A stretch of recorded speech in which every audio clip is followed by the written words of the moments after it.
So we are live. So if you check your folder,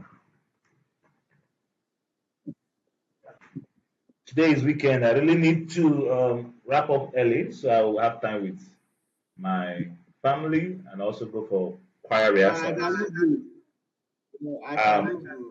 I'm the keyboardist in my church, local church, and I'm also the lead praise worshiper. So I got to do those stuffs. Where is the drive? Okay, so the drive over here.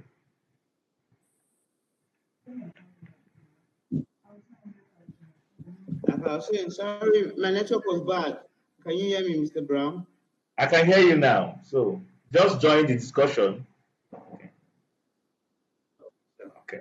So you know, during the week I've been trying. I tested you.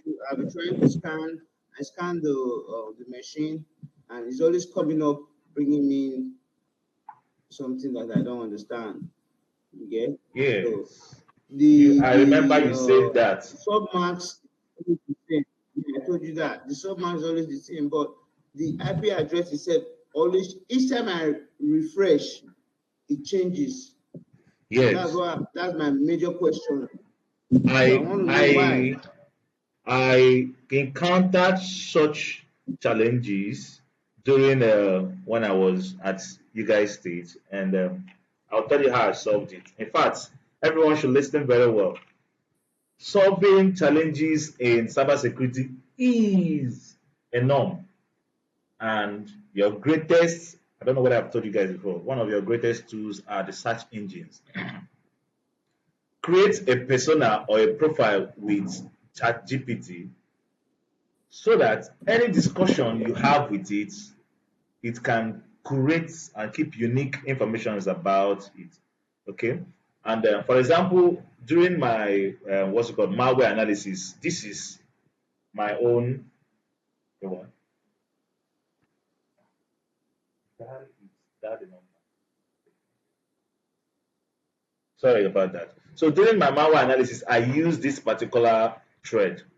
So at the end of course one and course everything I did, any question I had for the program, I directed it to this particular discussion thread. So that at the end, when I need a CV or my resume drafted in line with all the things I've learned, it will create it.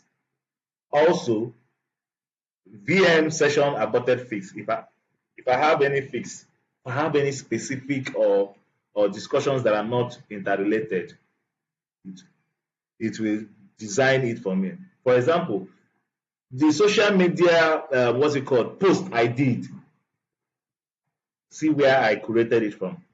So it already knows what I've done to achieve that certificate from the discussions we've had before. So, and I said, draft a concise social media post to celebrate both certificates individually. He said, absolutely. Here are two concise and professional social media post drafts, one for each certificate. You can tweak them based on the platform, LinkedIn, Instagram, etc. So these platforms are not meant to just be there. Maximize them. I hope you guys can see my screen. Yes. Hope what I'm saying makes sense. Yes, sir. I really need to know that you guys understand. Okay, so to let me know that you guys understand what I mean, I need someone to explain what I just said.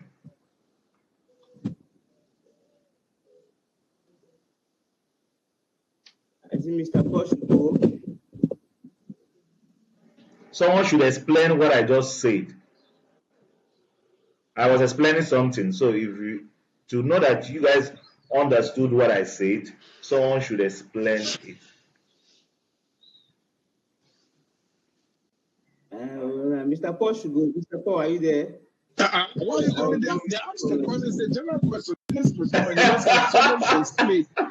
Why are you pushing me in front? You have it now. If you say did not get, you will say did not get. Why pushing me? You can decide on your own now. Am I writing for you? Answer your cross. So If you understand, say you understand. If you don't understand, say you don't understand. Okay, want me to say I don't understand that you will not learn from my own Nabi? Just answer your own. It's so funny, you see. It is well. Anyway, It Because is Mr. well. Paul, I used to ask questions. Jefferson, you ask. Let me listen this time. so I have three. Paul, your second TV, your second phone or device is online Yes, too, right? yes. Okay. If my laptop, the laptop does not have audio, so I'm using my phone for the audio, then the laptop for the viewing. Okay.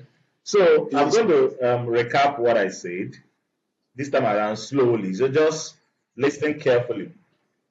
When you come to ChatGPT, you can open a new thread. If I click on this, let me increase the font a bit. I'm increasing the font now.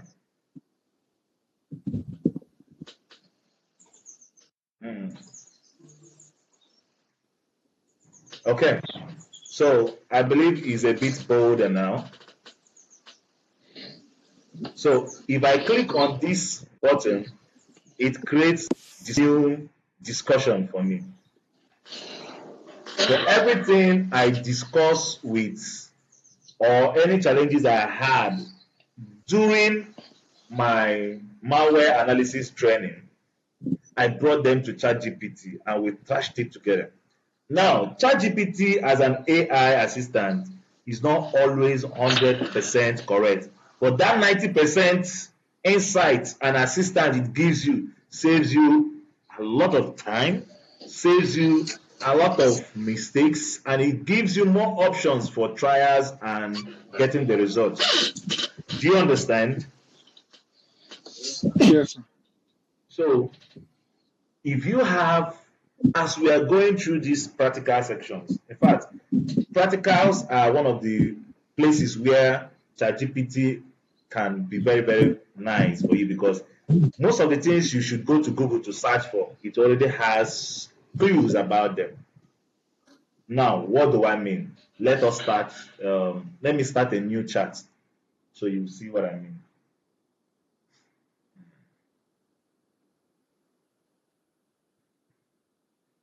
Ah, my system is unnecessarily slow this morning, and I don't have any idea why. Probably because I left it on throughout the night till now. The brain needs to rest.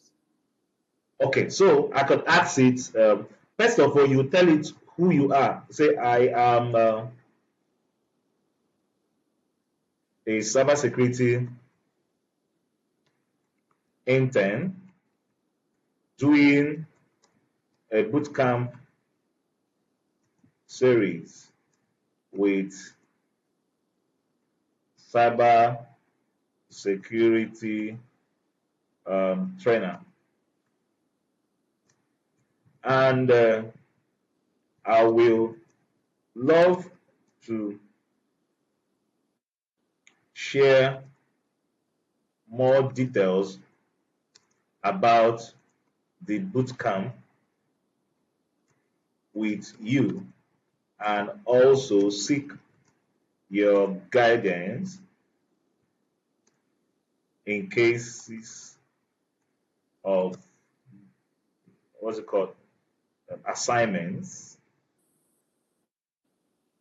and capstone projects.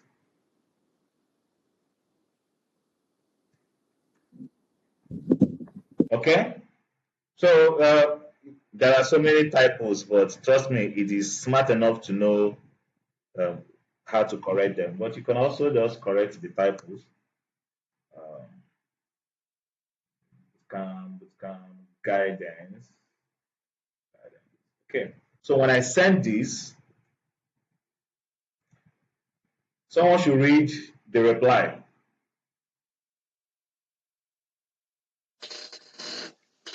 This is awesome. I'll be honored to be part of your journey. Feel free to share all the details about the bootcamp structure, topics, assignment, capstone project teams, tools you're using, or anything else.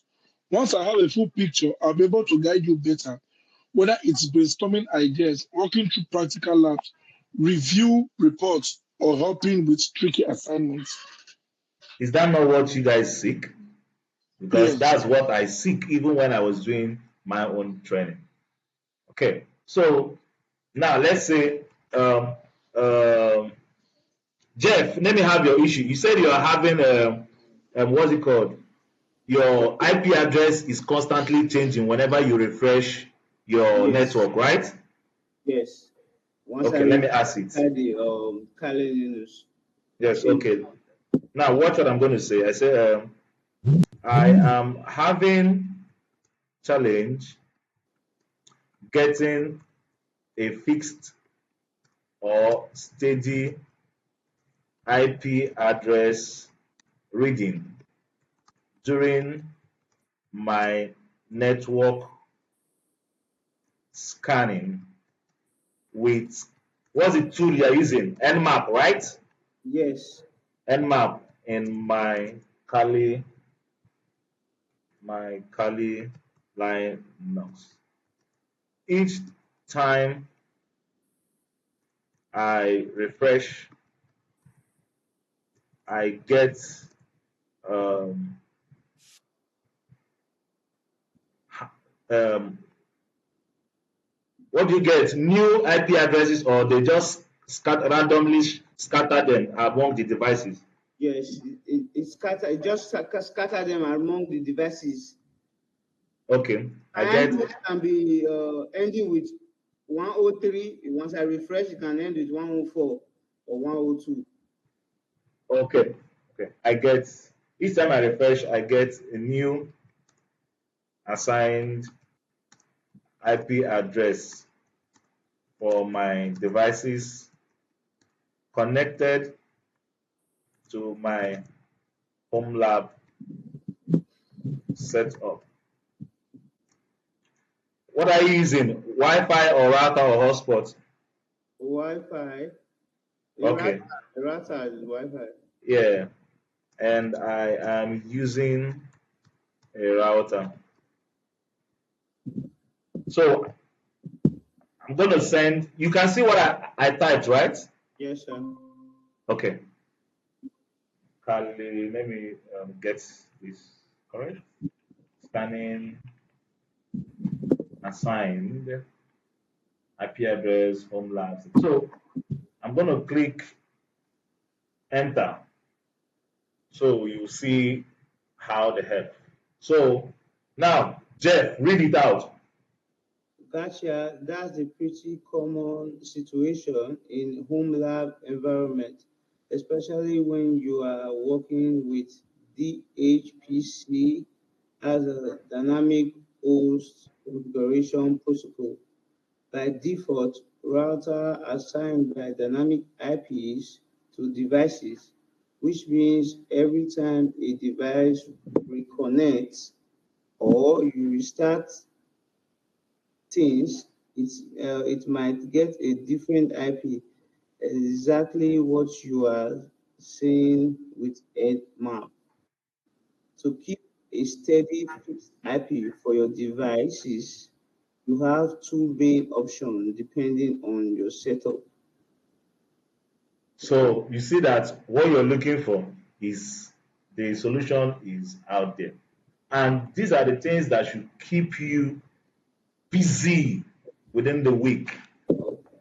Fix That, it. The more you fix, the more you know, the more you have ideas. I hope I'm making sense a little bit. yes, sir.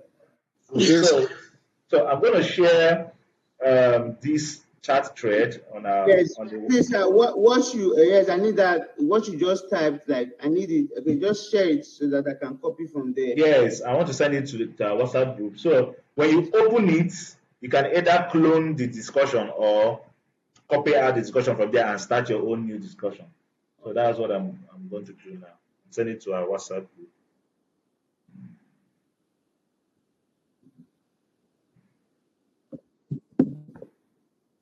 Someone wants to join. Someone wants to join CJ. I thought Erin CJ. is never with us. Yeah, by the time the class, I think after this week, the next thing you guys should be doing is preparing for the capstone Yes, project anyway. So by the okay. time you guys are done, he might pay renew. What's it called? There's something they call it. It's 10,000 naira re-enrollment fee to start with a new batch on that particular week that he stopped on. Oh boy. By that time, we must have gone far. Me and Mr. Paul. We're not waiting. Yes, yes. The team, the batch will not wait. So I've pasted the link on our group. All you have to do after the class is just click it and it will direct you to this discussion where I had with it now. Then you can either follow up from there or build your own as well. And at the end of your program with us, you can say, generate for me a concise resume that aligns with everything I've learned, and it will do it for you smartly. When you add it to your already what's it called resume that you have, it becomes unique because everything that is there, everything you've learned, it's found a good and neat way to compile it for you together, and that is that. So you have work to do within the week. Try and fix back your router so that it can be steady. If you do it, troubleshoot it with ChatGPT until you get it done. Uh, it's your own personal assignment, and you should be lucky you have that assignment because very soon, maybe out there in the field, you might have a challenge like that, and nobody knows how to fix it. But you've gone through it, you know how to fix it. You see, I've been playing with my Kali Linux. I sent you some picture of some findings I did.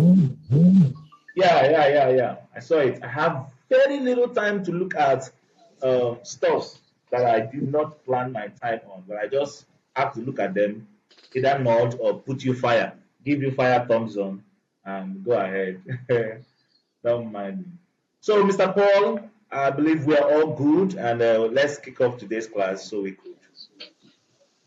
Whoa, I'm seeing 5 people in the class. Yeah. I have two devices, Jeff one, then Paul two. It's okay. That's good. That's good. So today we just looked at some scanning stuff. Let's retry another scanning. I have fewer.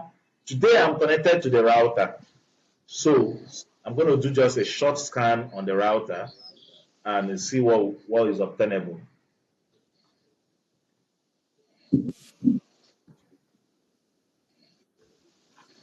So I'm going to use my root terminal.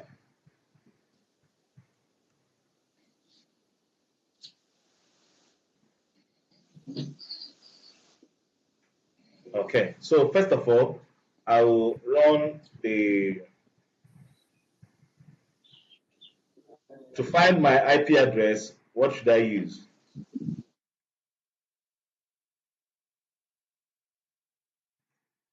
To find my IP address, what should I use?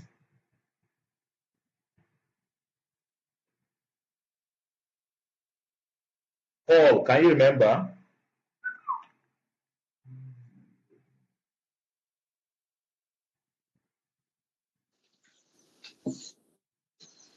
Paul, can you remember? Can you hear me, sir? I said IF config. Can you hear me? Yes, sir. IF config. Sorry, yeah, I think I lost you guys there for a minute, just for a minute. So if config, I go if config, enter. Okay, so Please, sir. Sorry, oh, I want to ask a question here. yes, On the VM, to start this typing, where do I click? okay, you should have looked where I started. You see, when you enter your Kali, this is where you're supposed to meet when you log in. Okay, Yes, the first page here. beside the browser, the Mozilla browser, you see the icon up here, red. But my Kali does not come up like this. Okay, is it the root terminal emulator? Yes, that's what I'm using. I'm using the root terminal. Okay. Mr. Brian, my Kali Yes. my Kali just come up as a blank, just start loading. Yes, there's a black disk, and then you click on it, you see root terminal emulator and PowerShell. Yeah, So when click you on the drag root it terminal down, emulator.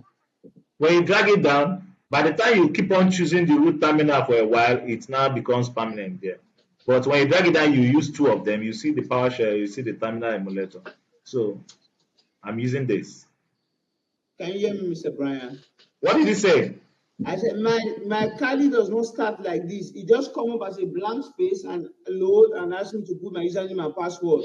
Yes, that's how it is. That's how it comes up.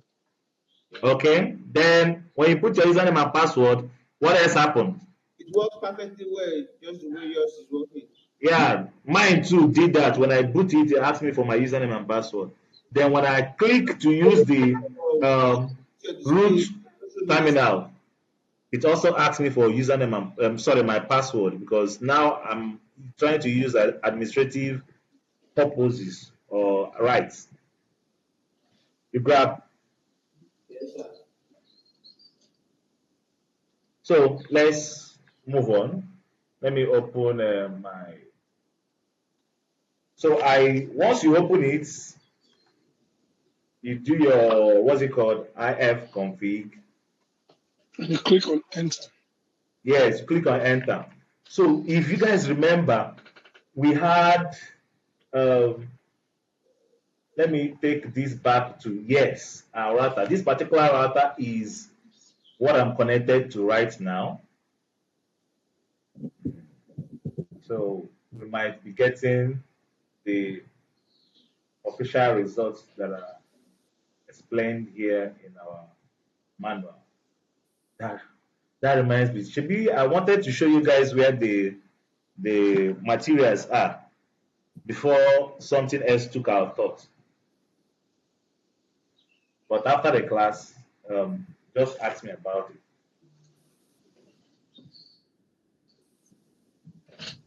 So the router says 192.168.8.1.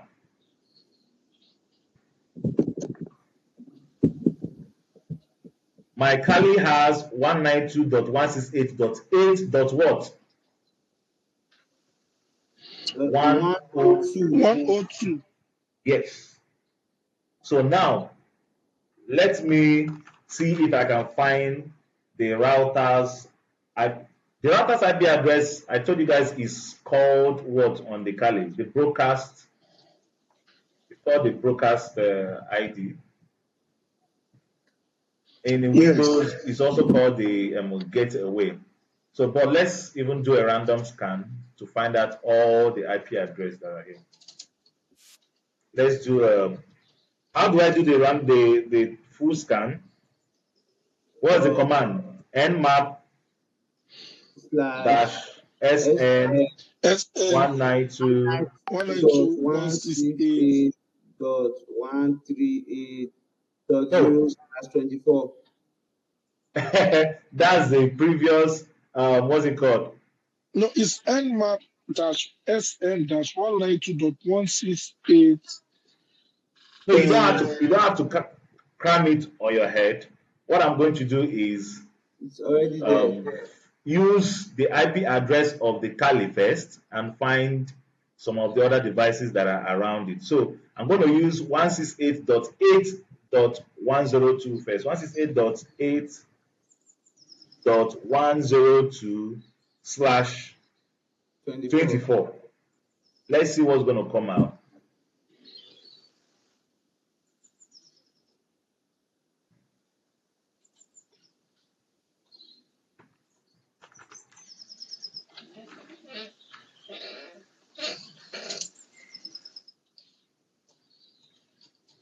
Now, while he's waiting, we can actually open up another one, open another window. Oh, so when we open another window, run, it's already finished running and it didn't get us anything. Well, let's replace that last unique one with 0 and see what happens.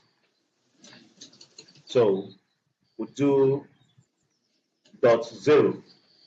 0 is number 1. Of course, you know in computer, 0 is its number 1. So we are indirectly trying to query it on using the first device to use it to query all the devices that are attached to it, /24.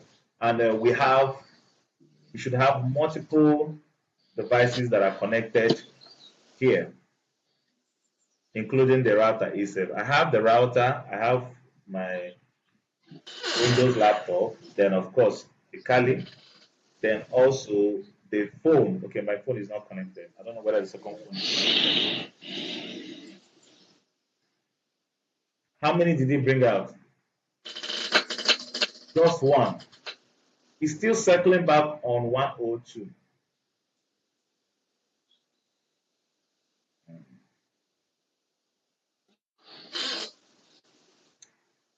Dot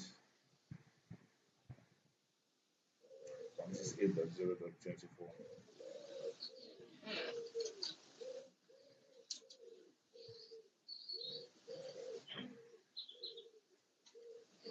How did we get our viral, all the results that we had last time? How do you mean? The ones we did the last class and we got all the IP addresses. What Yes, did all we you did use? was you used nmap -sn -192 -168 -145 -167/24. It said gives you all the lookup for any other devices on the network. That's what I wrote down. Which IP address was that? Is it the Kali's IP address or what IP address was that? No, it was the Kali IP address. Kali IP address. Yes, sir. Now the Kali IP address here is 102. From here, you could see it. 192.168.18, then 102. This is the Kali IP address. So if we use the Kali IP address to search for it, slash what are we doing slash? Is this /0 or /24? /24. Okay, let's do /24 here, and in the second one we'll do /0. And let's see which comes out with a better answer. 192.168.8.102/0. No, the other one it was .255/0. That's what we used. And because 255 was the IP address of last week's connection in the home lab. Oh, Now okay. I'm using a new, I brought in the new device that I connected to, what's it called? The internet, that I'm using for my internet. No, I think the 255 was the broadcast address because the IP address for the one for last was 167. We are going to try what you're saying now. Let's Yes. get a new window. So we'll try what you're saying and see how it works. Okay, let's have it. Nmap. Let's go nmap Dash SN SN 192.168. 168.8.255/0. 255/0. Okay.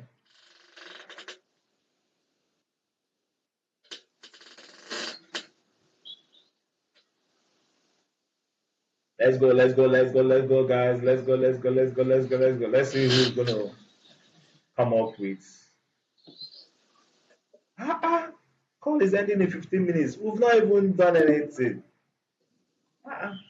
Time is always rushing whenever you are doing the right things. I don't know why it's rushing like that. Okay. We'll keep an eye on the both scanning while we talk about ports today.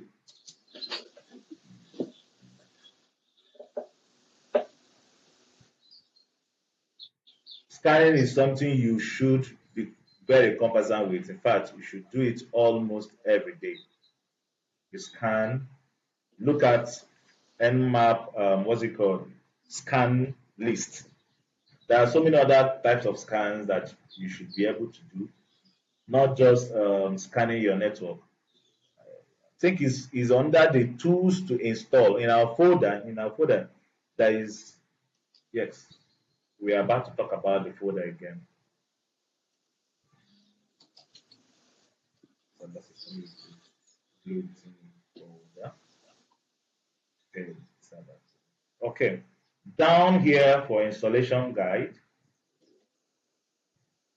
when you open it, you'll see ports. Okay, bootcamp, SIS controls, comparing ranking securities, NIS, Nmap cheats.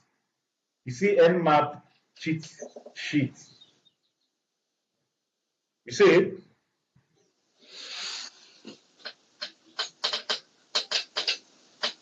So with this, you can see some of the list of stuffs you can scan. For example, scan a single host, Nmap, the IP address. Scan a class C subnet, which is we're in a class C, so that's where we're using /24. Scan the range of IP address between these to these. So this cheat list is very important that you guys get your hands on it. Do scanning, scan until you're conversant with some of the scanning codes. So I'm going to, it's already in our folder. What I'm going to do is probably share the link so that it gets refreshed on our memory. So when you get to the WhatsApp group, you just go ahead and download the PDF from there. Is that good? Yes, sir. Okay.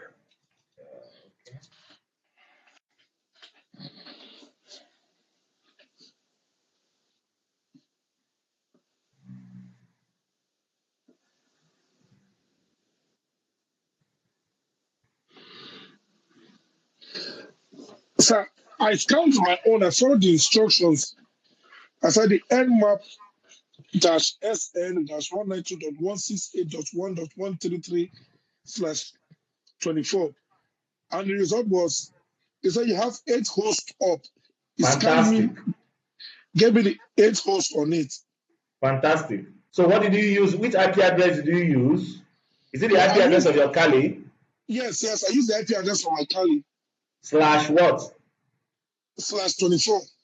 Fantastic. So it should give a good result. Maybe my what's it called? Router is having some network configuration issues. I'll still take care of that later.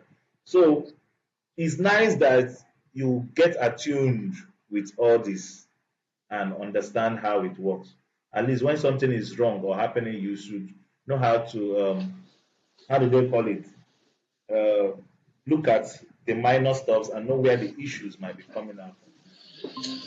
So where is that stuff that I want to share with you guys? Installation guide. Um, where is Nmap chat? Okay, yeah, cheat sheet. Copy link, share, copy link. I'm sending it to our WhatsApp group also, so you will get it there.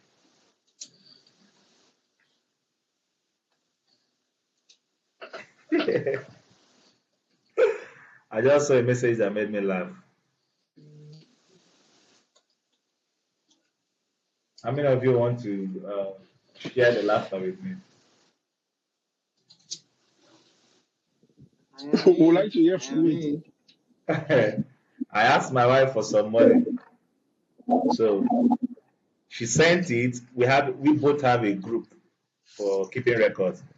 So when she sent me the money, she screenshot it and posted it here and said for record purposes. Evidence. Charlie, women are always like that. That's so funny. She said evidence. When you collect money from them, they give you evidence. When they collect, you give evidence. They'll be complaining. Don't tell me. I know now. Why you telling me? Don't tell me before. It's so funny. It's all right. They say if you have 1 million and your wife has 200,000, if you have How much do 200,000. Your people house has have? 1 million. The total amount in the house is 200, not 1.2.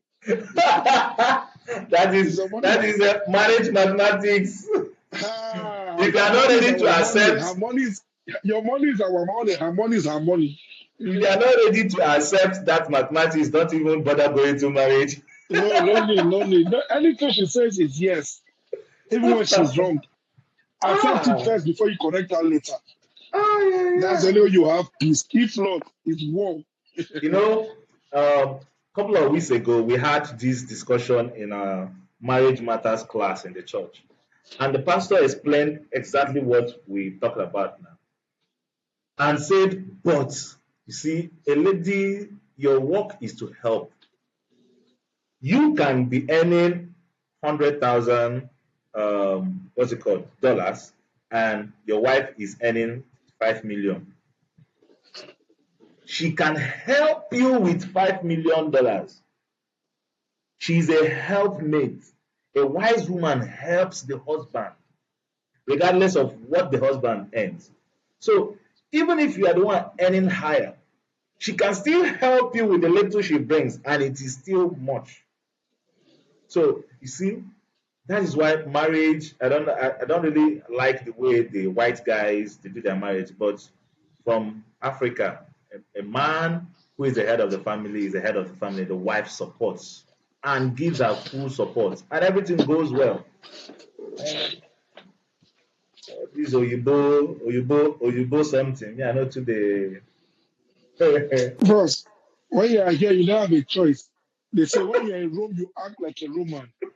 Yes, now If you because bring you're there. if you Yes, it is if you there. bring your tradition, yes, and you have problem. Ah, you will now because Eh, you'll be fighting societal norms. mhm.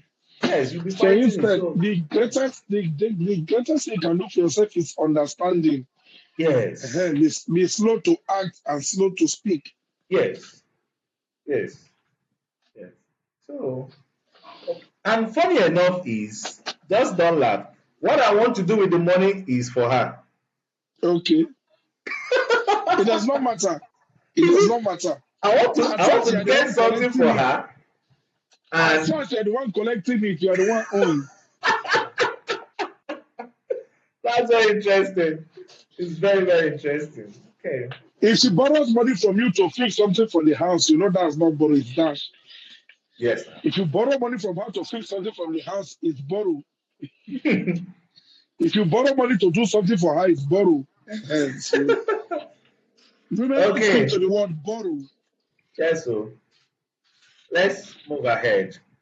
This call has 17 minutes elapsed time. We're going to generate another link so that we can go far in the port class. So we've already established the fact that /24 on your IP address of the device you have gives you the list of all the devices that are connected to your network, right? Yes. Okay. When you go through the cheats, Nmap cheat sheet that I also shared within the week, try out some stuffs that are very, very interesting. And next week you see share with us. Okay, we said in the context of cybersecurity and networking, ports are crucial points of communication for devices. Hmm. Hmm. Can you repeat again? Yes, I remember something. I think there is a man that should eagerly join this class. So while I'm going to generate a new link, I'll see if he's going to join with us, and so that he needs this particular topic. And I just pray he's available to do it with us now. So the call ends in 5 minutes. Let me generate the new link at once. So when we're starting with a new link that is 40 minutes or 50 minutes, and we'll go straight with the pods. Okay, guys? I'll ask you, what is the benefit of scanning your network? What will you tell the person? Hello, can you hear me? The Yes, go essence of ahead. I scanning can hear your you now. network To know if you are at is to find out if it's affected. Okay. You can risk. also find out the devices you have Yes, the that are devices that is on it, connected. that is connected on the network. Yes, yes. And to Okay, know if you are at risk or if you are safe or not. good. Now, in this particular topic, ports, you are going to experience even the need the more. You're going to find out why the bad guys, which are the threat actors, why they are interested in the ports. And like I always say, ports are like houses, sorry, doors that are inside your house. Some of them you are not even aware that they are open, while some of them they are open for deliberate reasons. So we are going to tear it down in less than 20 or 30 minutes from now. So we said understanding ports and why scanning them is important is essential for both defending the systems and also conducting penetration testing. Ah, I hope time permits me. Please, I don't know whether I posted uh, Elder on the ISC2 group of Mr. Josiah, you will find a Okay. video I posted there about phishing links. You know, Yes. they were talking about phishing yesterday. I actually received one. So I had to do a video about it, teared it down. So for the Yeah. guys that are in my program, I don't know whether I posted it this morning in the group. Let me see. No, I've not posted it. No, no. So I'm going to share it so that when you're going to links, you're going to be careful. And I solved that challenge using Virus Total. When you get links, always find out the source of that link. Not just the source. If you do not trust the person bringing the link to you, please do not click it. Don't load it on your system. Do not load it. Let me pull it out. So, if can I ask a question, sir? Please go ahead. So, if a link is sent to, or like sent to one of us, and you don't trust it, so how do we run? Do we have to go to the virus portal and check it? Yes, copy the link and rush down there and check it. Copy the link and rush down there and check it. So, in fact, let's do this. Let us do this now. Let me. Hello, sir. You see, like Yes, go what I ahead. said here, recently here, I encountered something like that. I wanted to pay the road tax insurance for my wife's car, which was expired. So I said, okay, let me go on the internet and search for it. So when I clicked it, I saw some links on Google, Mm-hmm. and the way it went through, like normally I'm supposed to pay at least a minimum of about 60 something pound. Mm-hmm. Yeah, about 50 something, about 30, like 30 to 40 something pound per month for the tax. But I Okay. noticed it was charging me 12 pound. I was like, how can it Mm. be this cheap? Because I Mm. know a year I'm supposed to pay about 300 and some something pounds.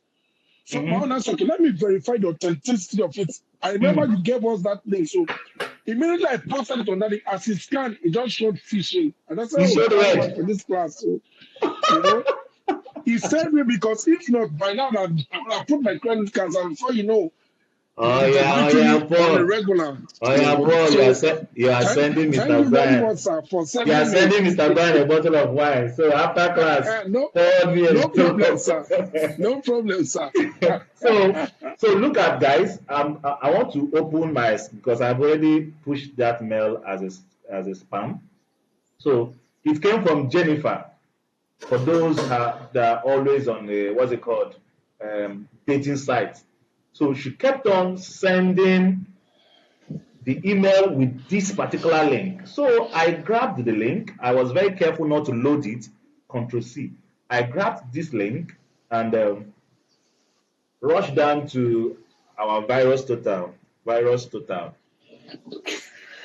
and paste the link in there. And I uncovered some other very, very vital stuff, which I explained. I'm going to explain now. So let it load. Uh, I don't know why my network seems a bit slow today, but we're going to overcome it. We're going to overcome it. Ready. Come on, come on, come on, come on, come on, come on, guys. I have a lot of things to do. Oh boy.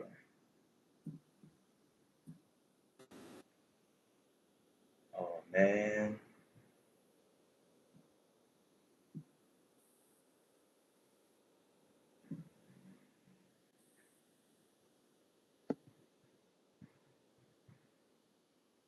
Okay, this one seems faster.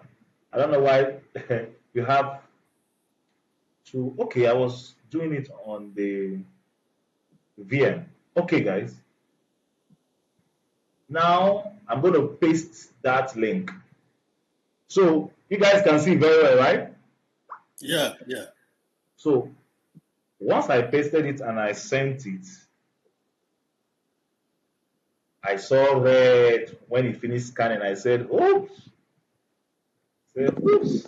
I pity those who are going to fall victim to this scam. So it's running the scanning. And what it's actually doing is it's running it and cross-checking it across multiple threads platforms that have reported or where they reported something like that before. So it's running it across all those and picking out matches. The first one is alphamountain.ai and it's a phishing link, a malware. Second one, we have Bitdefender, also a malware. Phishing, Fortinet malware, phishing. So this malicious link is for phishing. Okay. Now on details, we'll check out some of the categories where it fell in. Check out the histories. Then see an important part. It said final URL, meaning where that URL, that link you clicked, where it will lead you to finally. Okay. So that first link, this link that we have on top here is not where you're actually going to. This is just a transport that will take you to the final URL. And this is where the whole bad bulletins are working. This is where the virus is. See? So, and another thing also is the connection. Connection is keep alive, meaning even if you log out of that place, log out of your laptop and log in again, you are still connected to that link where the bad person has shared with you. Okay. So it will be hard for you to disconnect yourself. The connection will keep you alive. So this is the redirection chain, the one that lured you into the final URL where they will execute whatever they want to do. So please, let the awareness be on. Keep your eyes open. When people send you a link and you do not trust the link, it doesn't take anything. Feed it through Virus Total, the list, and know what is happening there. So I just wanted to do that, give us that insight quickly, and before we run ahead. Sir, please, I want to ask a question. What if the situation you're already inside? So how do you come out of it? If you're inside, depending on how inside you are, there's something called the cyber kill chain.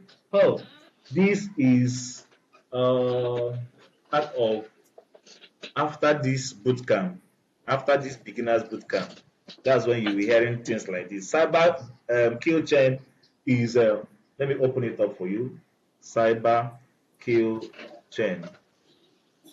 Okay, so cyber kill chain is a chain that shows you the stages or the phase where or how an attacker carries out his attack.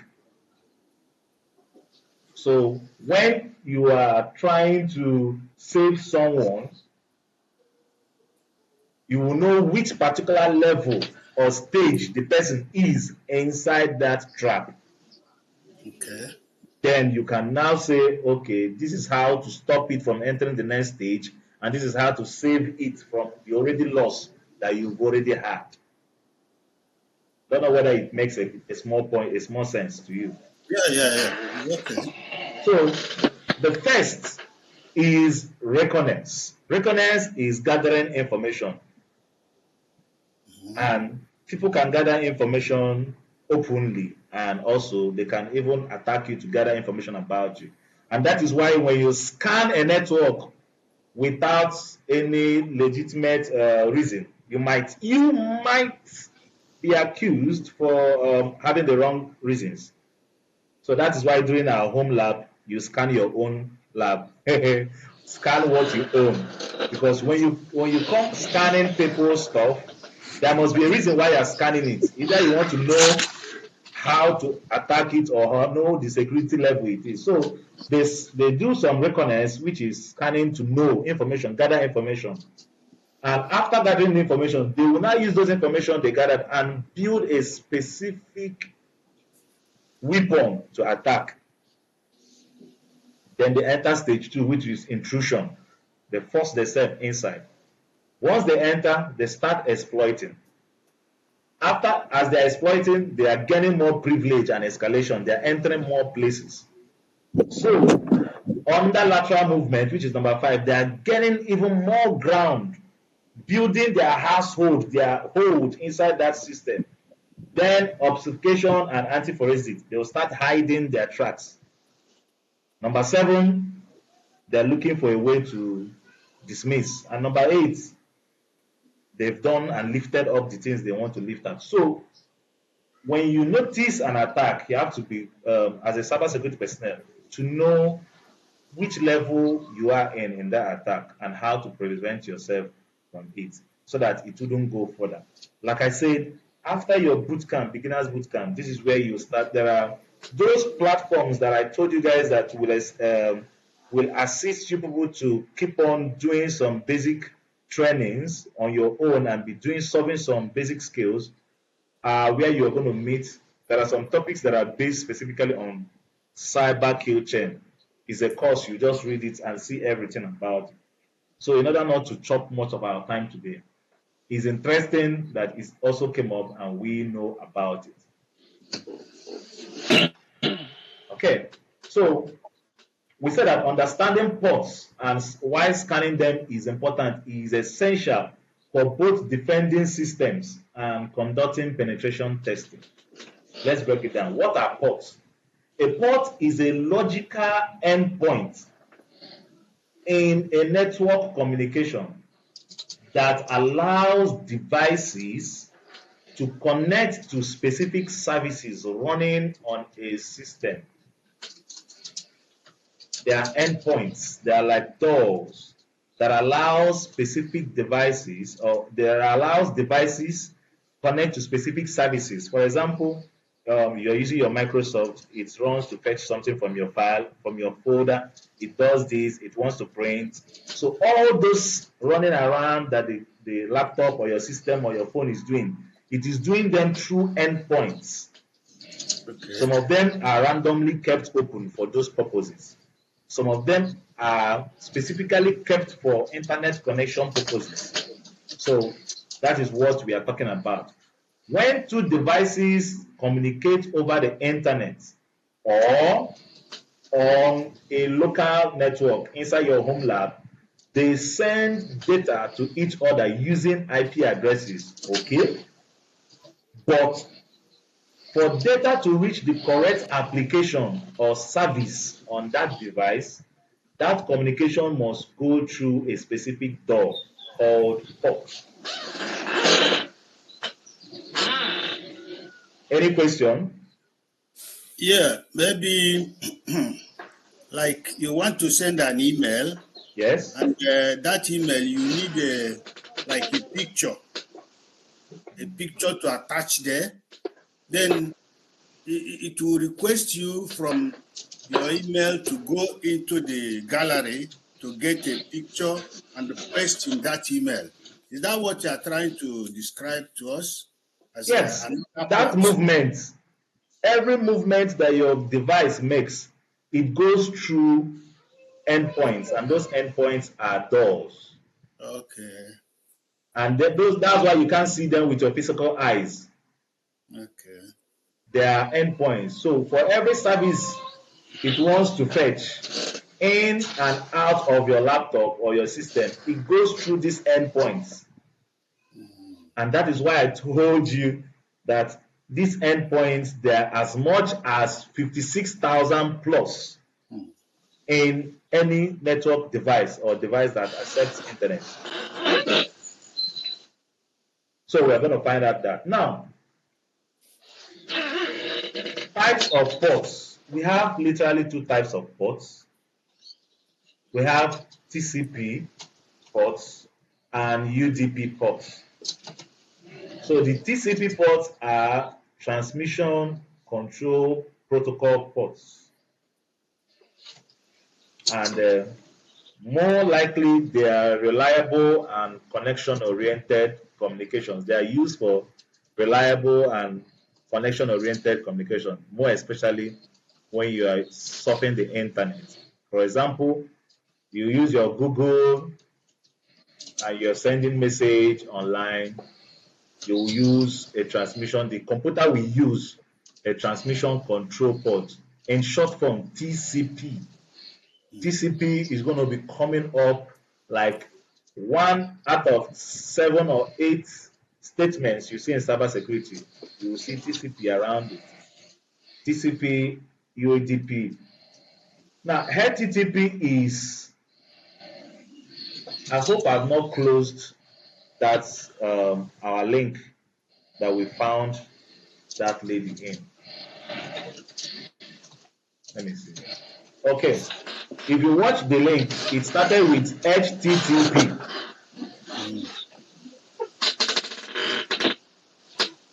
Are you guys seeing?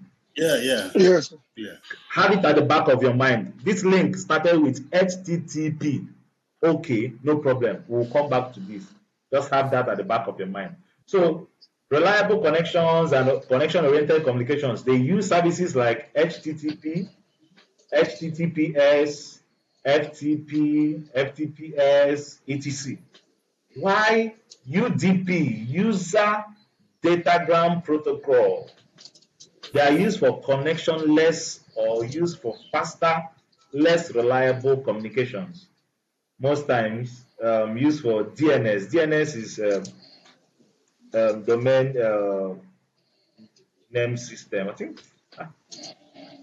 What is DNS? Who knows what DNS is? If you've heard about it, domain name system. Yeah. DNS. So it will come out in your IAC2 exam. Please take note. DNS. What is it? It's a domain name system. That's the short form. And it is like the internet's phone book where it saves all the addresses. Or more or less, that's a diary where it cross-checks addresses. Okay. That's just the short form of it, without diving into more explanations. So it's used for this. This UDP, User Datagram Protocol, is used by DNS services, streaming, online streaming. You're watching YouTube, all those things that when you're watching them or using them, you are not too much worried about the authenticity of the video. What you know that you want to watch the clip or you're seeing a news online or video online. But when you are going through a browser where you need to know that this particular link or this browser is legitimate, TCP is responsible for those protocols, for those endpoints. TCP ports are used. Now, port numbers. Ports are represented by numbers ranging from what to what? 0. From 0 to 65,535. Yes. So indirectly, we have 65,535 ports.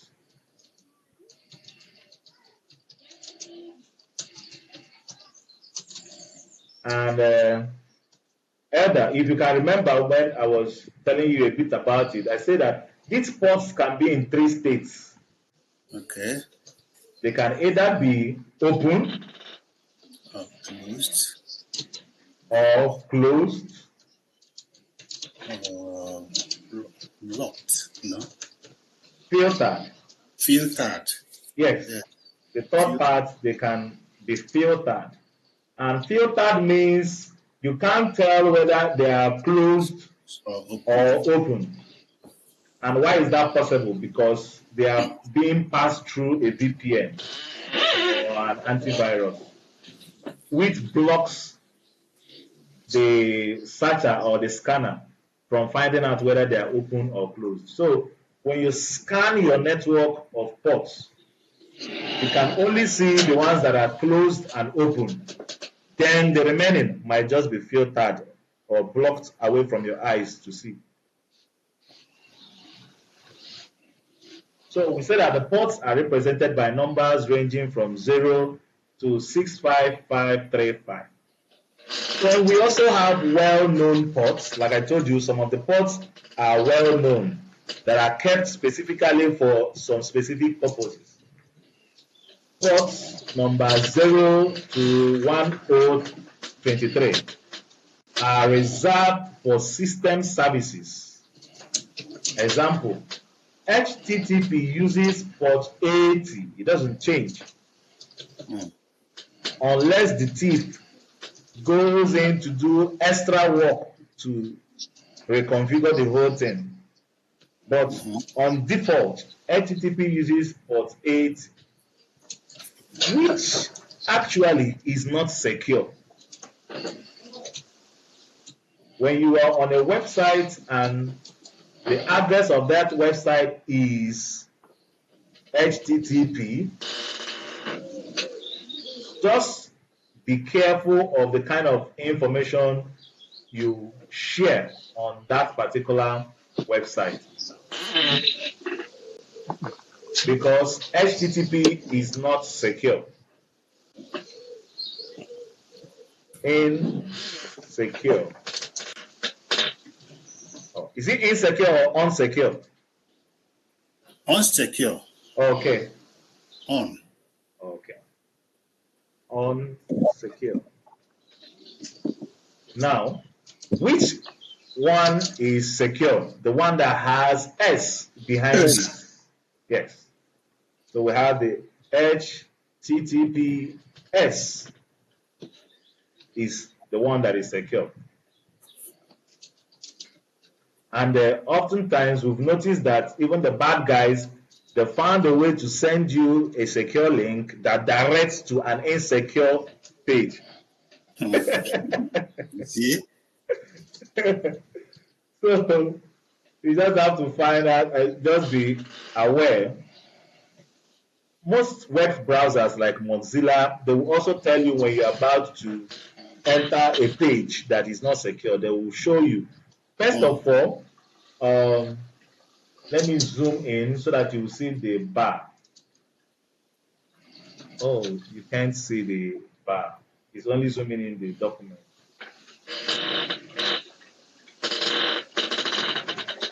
Okay, let me demonstrate it.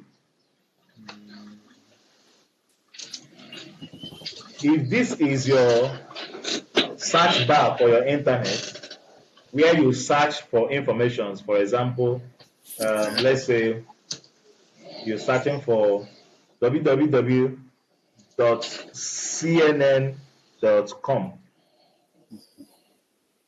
When you load cnn.com and you find out that at the extreme end, there is a padlock that is supposed to be here.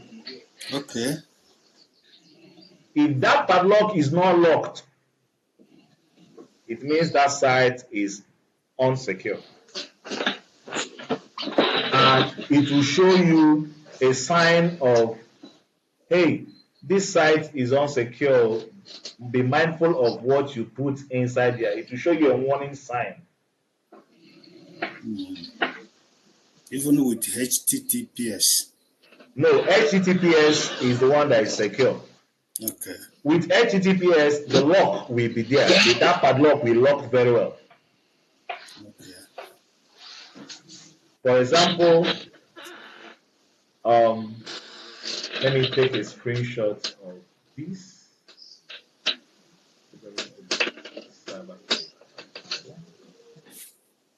Can you see? It says connection is secure. Okay. It's key. Cookies and data. The padlock is locked. Connection Yes. is secure. Good. Now, on you're viewing a local file. Do I have any website that is not secure that I might want to share? If you are on a website that is not secure, you obviously, when you click on that point on this top, it will Okay. give you information on whether that website is secure or not, so that you'll be mindful of what you share on that website. So, for you that is a cybersecurity personnel, it is good that you know that HTTP, which is not secure, uses port 80. It's going to come out in the exam too, ISC2 exam. HTTPS, which is the secured version, uses port 43. So the unsecure one uses port 80, while the secure version uses port 443. We also have SSH, which means secure shell, which uses port 22. For some weird reason, this is still going to come out in the exam. Okay. Now, what do they use SSH to do? SSH is used for remote logging in. For remote login, I think SSH port 22, port 23. Okay, port 23 should be the one that is not secured, while port 22 is a secured one, secure shell. Okay. So when you are preparing for your exam, likewise preparing for life in this industry, these are some of the few things. There are some few things that when you're seeing them, when you see them twice, thrice in a scenario, you should just know that these kind of things will be reoccurring. So you just keep them close to you. You can write them down in a book so that at any time it comes up, you just look at those your diary and refresh your mind about them. Now, those are, or these are included in well-known ports, the ones that are from 0 to 1023, that is 1023. We now have ephemeral ports, which are the rest of the ports. Port 49,152 down to 65,535. And we said that they are usually dynamically assigned to client-side connections. Client-side connections means the internal stuff running on your system. So the Microsoft that uses port, let's say it took port 49,151 and did something. Maybe he went and fetched a document or a file attachment for you. By the time it's done, it drops that port. Another service picks up that same port or pick up another one randomly. They will all be using the remaining ports. And those are ephemeral ports. Any question?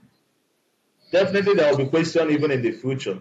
But this basic, the first time you are meeting this and understand and learning it will give you a kind of clue about it in the future. And also know that the class is being recorded. So you also have the advantage of going back to, refresh your memory on it.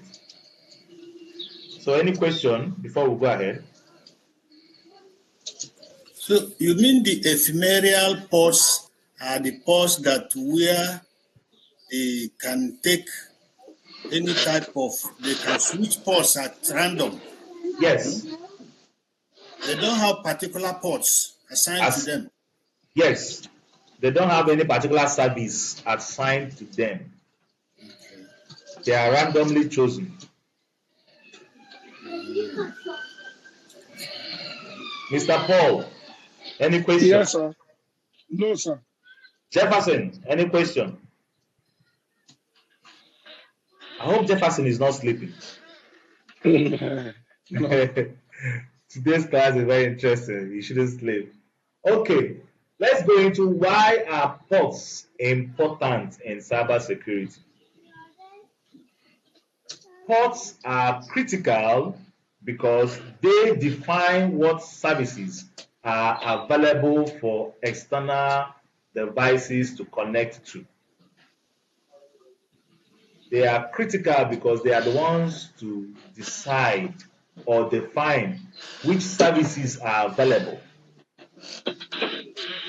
Each service listings on a specific port.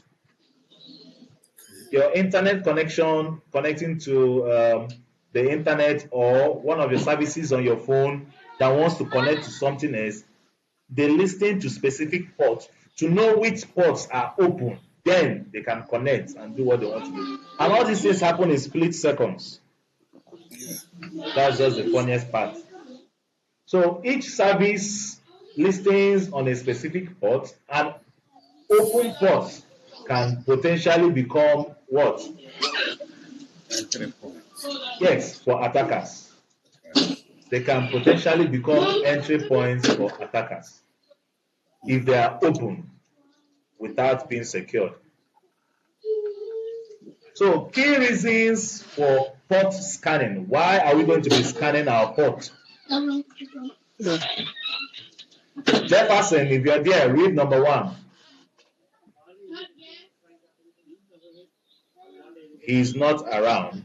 Mr. Paul, Sir, read the first reason. We are talking about the key reasons for scanning your port. Read the first one. service enumeration. By Good. scanning open ports, you can discover which services, e.g., SSH, HTTP, are running on a device. This is the first step for attackers or secure testers to understand what they are dealing with. Confirm. See, you can discover which services that are running in a device. And this is the first step for attackers. Remember our cyber kill chain. Yes. It is on this stage, stage 1, reconnaissance. That's when they do the scanning. They will scan the internet, they scan the particular system, they scan their victim to know how or which of the doors or ports are open, which of them are easily closed, which of them are traps, which of them are loosely closed, so that they can enter. So we said this is the first step for attackers or security testers to understand what they are dealing with. Because it's only when you know what you're dealing with, you can know how to either defend or attack it. Yeah. Second reason, Elder, please read for us. Yeah, identifying vulnerabilities. Each service running on a port may have known vulnerabilities. Scanning allows you to identify potential weak points in the system. For example, an open SSH port could lead to brute force password attack. Confirm. Like I said, that we have 65,000 ports, and each of those ports, funny enough, they have their works. They are like doors. If SSH is on this port, which is secure shell, and secure shell is used for remote login. Okay, remote login, yeah.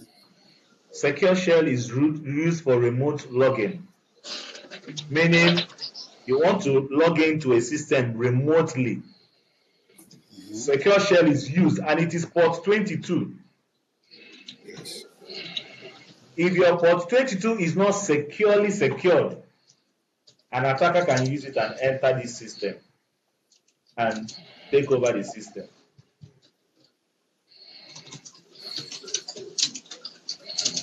What exactly do you mean by remote login? Is it through Wi-Fi or another method? Okay, good question. Let's check what Google, like I always tell everybody in the class, do not downplay the need for researching. Even the lowest research tool, which is Google, will always be there for you to ask any question, no matter how small or big that question is. So we ask Google, what is remote login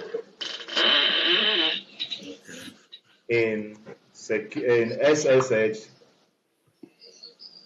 22, port 22. Let's check what it has for us. Now it says remote login over SSH using port 22 does what? It allows administrators to do what?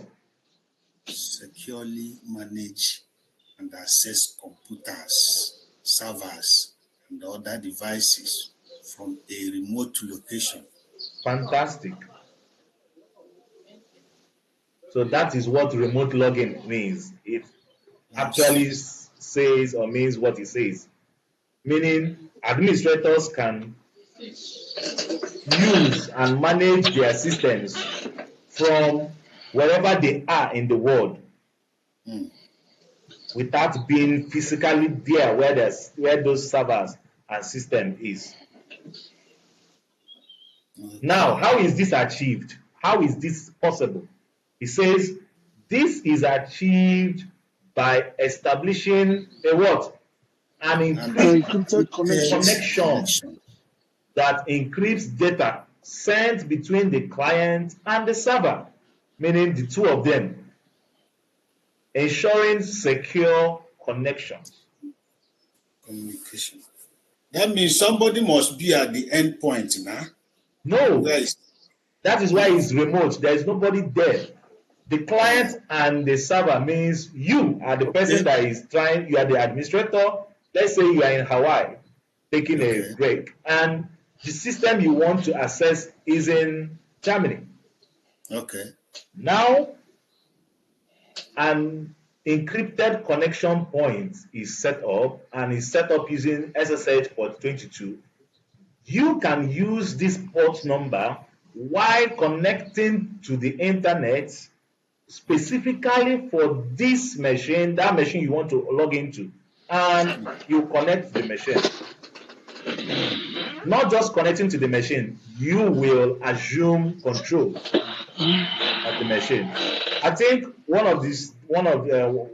before the practical, the bootcamp ends, we might just try our hands on some of these things that looks as though they are English too much. Yes, we'll try remote, what's it called? Logging in, whereby you could set up, you could open up your Kali, then use your phone to log into your Kali and try running some codes on your Kali. I think that can be arranged, and we'll do that so that you will see how it works. So it's something that is real and happen.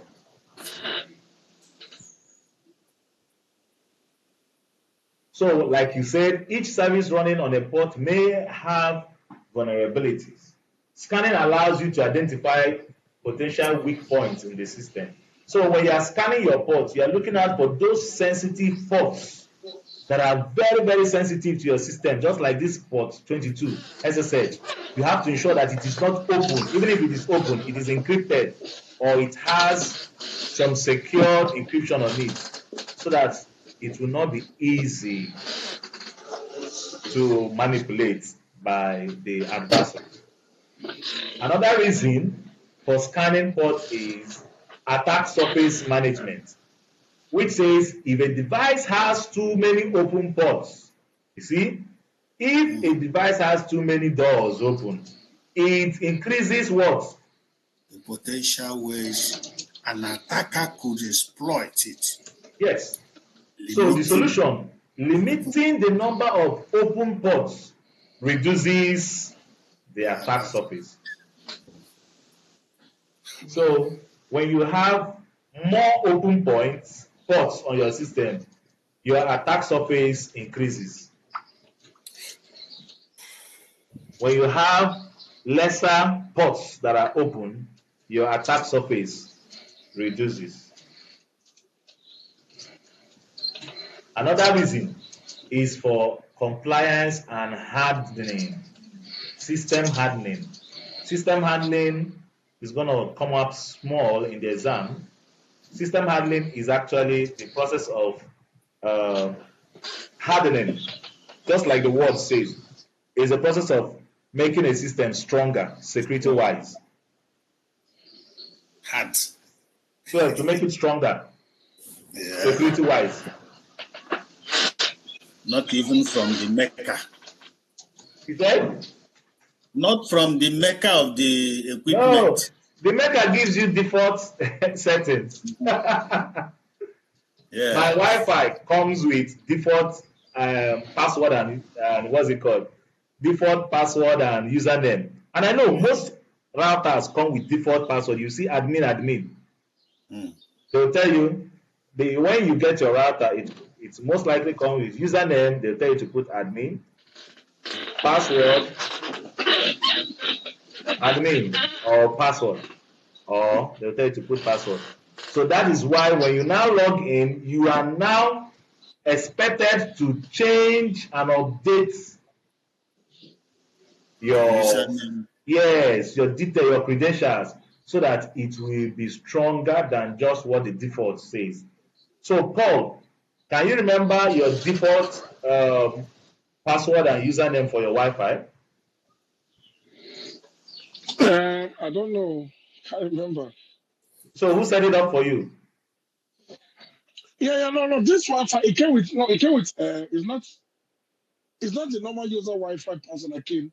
Okay. It came with numbers and letters. Yes. So if you can remember the one I showed you guys I'm using, let me zoom it up. So you see behind it, you see the username, user. Can you see it? Yeah. The username, user. So the password is this WLN key. That's the password. Password also user. So you see is a default what's it called? Username and password, user. Now when you now get it, it is your job to change it to something stronger. Don't be shocked that many people still uses their routers as user. And that is why it is easy for people to hack into their network. Or some of them will use the date of birth, their own date of birth, or the date of birth of their child or children or their wife in their ATM pin. It's not advisable. So, under compliance and hardening, organizations often need to ensure that only necessary ports are what? Open. As per compliance standards. Scanning helps identify and close what? Unnecessary or risky ports. Yes. So, someone is disturbing our ear. Sorry. Mr. Paul, is that you? In as much as I need your audience, try not to disturb our ears. Okay, what happens when you scan ports? When Elder, kindly read for us. Yeah, when you scan a device for open ports, example using Nmap, you are probing that device to see which ports are open, closed, or filtered. Fantastic. Just like we've already explained. Yeah. Open ports means that the service on that port is running and what? Reachable. Okay, example, if port 22 SSH is open, it means a service like SSH is available and you could potentially connect via an SSH client. Okay. Now, if it is closed, it means no service is listening on that particular port. The port is visible, okay, but nothing is responding. Okay. Now, the third state is filtered, where the port is being blocked by a firewall or security mechanism, meaning you cannot tell whether the port is what? Closed Open or or closed. closed. Yes. Mhm. Now, why you should scan ports? Scanning ports is useful for both attackers and defenders. Defenders. As a defender, you use it to discover weaknesses. Regular port scan helps you identify potential open and unnecessary ports that could be vulnerable. For example, a forgotten service running on port 21 could expose sensitive data. Let's say, for example, you need to get something through port 21, and after getting the stuff, you forgot to close it. If a threat actor scans your system and finds this open, they could infiltrate. Yes. And the most funny part is that you are not the only one that can scan your system. An outsider can scan your network and From find outside. yes, and find these ports. Hence, the reason for you to guard them.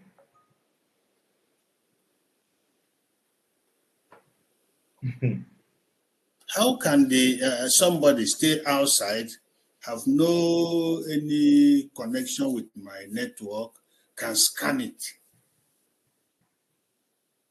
I think before scanning a network, you must have some code connecting to that network. Elder, Eh? your question is very valid. Okay. And some questions just need a practical. For example, if I don't want to scan a system that will arouse eyes. Let me look at these websites. It's my own website actually. Actually, my wife's website. www. Okay, let's do jms.com.ng.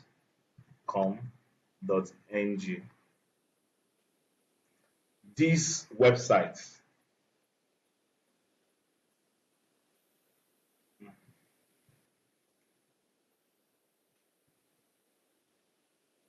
This website, Jerrymat Survey Nigeria Limited, Okay. on its own, is here, is on the internet. When you take this IP address and go to IP address finder, or let's say MX box tools, MX2 box, you go to a platform that exchanges web address to IP address. Every web address is an IP address. Remember that an IP address is an address of something.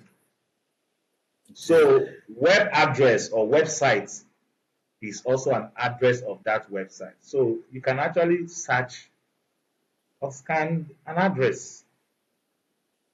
So now what I'm going to do is reverse lookup. I'll paste this www.jms.com.ng. And the reason why I'm here is I'm trying to get the IP address of this particular website. Okay.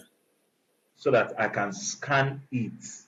And we should be doing that on a letter. Oh, sorry, so that we will not run beyond time. We have the codes where we're going to start scanning those stores. Sorry, okay? So we wouldn't burn up our time. We have few times remaining. So the only way it is possible to scan a system or a network, even when you are not there, is when you have a particle of that network or system. And what was the closest particle you can get is the address. Address. Yes. Once you have the address or the IP address or the address of that system, you simply scan. And that is why in some laws, ordinary scanning their system is, they can charge you small. Yes, they'll call you, you'll be a suspect, although they say a suspect is innocent until what? Proven, sorry, a suspect is innocent, yes, until proven otherwise. So, depending on the reason why you are scanning. So, what I will do is I'll get the address of the IP address of these addresses that I control and give to you guys so you guys can use it for external scanning. If you want to scan to check the ports that are running on this particular website, please don't go doing it in other websites that you do not have express written image, whether electronically or handwritten, about. Don't scan any address or any website that you do not have expressly written permission to scan. To avoid answering cybersecurity crime questions, because they can charge you. Even when somebody tell you, no, go ahead, scan it for us. Tell the person, make it what official, so that you have an evidence. People, there's something called repudiation of work. Somebody can say that, tell you to do something, and when something comes out, the person will say that I didn't tell you. He will deny. The person will deny. So repudiation means being able to hold someone accountable for doing what he did. It comes out in the ISC2 exam. Account or repudiation, the term repudiation means holding someone, I think I should get it, reputation, let me check it online. Holding someone accountable for doing what, I hope I get the spelling of this. Let me see. Repudiation. Repudiation. Okay, repudiation. Denial of the truth or validity of something. Yeah, okay. People can deny. Legal language. Yes. So cybersecurity, they will always call it, they will refer to you on this term in the exams. That is. So take note. Of a proposal or idea. Denial of the truth or validity of something. So denial of existence of a contract. Yes. Or refusal to perform a contract obligation. Yes. So somebody can open a mail and read it and still close it. And when questions are asked, did you see the mail? He said, I did not. Now, security systems now will open the system and do some audit check and find out that he actually opened it and read it and closed it. Then they will show him the log. Okay, you opened this mail on so time. That's why most times when Oyibo people, they clamp people, they'll clamp you with evidence. That's the thing. most of our brothers with that are ignorant, they think that everything is by chance. Yeah, it's a big case in Germany. Yeah. It's very funny. So I don't know how many minutes we have on our time. 3 minutes. 3 minutes. Hi. 3 minutes. Okay. And we have like 3 more slides to go. What I'm going to do is I'm going to share the slides so okay, sir. You can read it up. Yes, read up the remaining part of it so that next week Saturday when we come, we will now actually do both the scanning, port scanning individually, and also enter the phase of the what's it called, the capstone project. Yeah, this is where we are, ports etc. By next week, we'll slowly enter into the vulnerabilities that are in applications, where we will start dealing with our capstone project and how to make it happen. So please, I'm going to share the remaining of this port document. It's just remaining 3 slides. Read it up and be in tune on how to scan your network. Okay. Okay. For ports. And please remind me within the week to share the code for scanning ports. For example, let's get, let me see,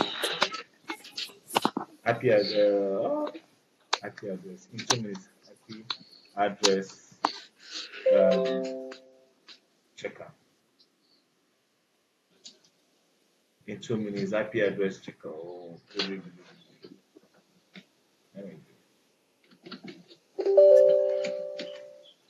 I know our time is far spent.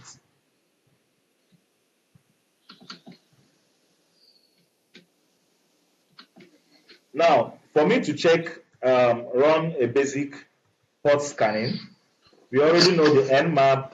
I use a dash S, small s, then capital S.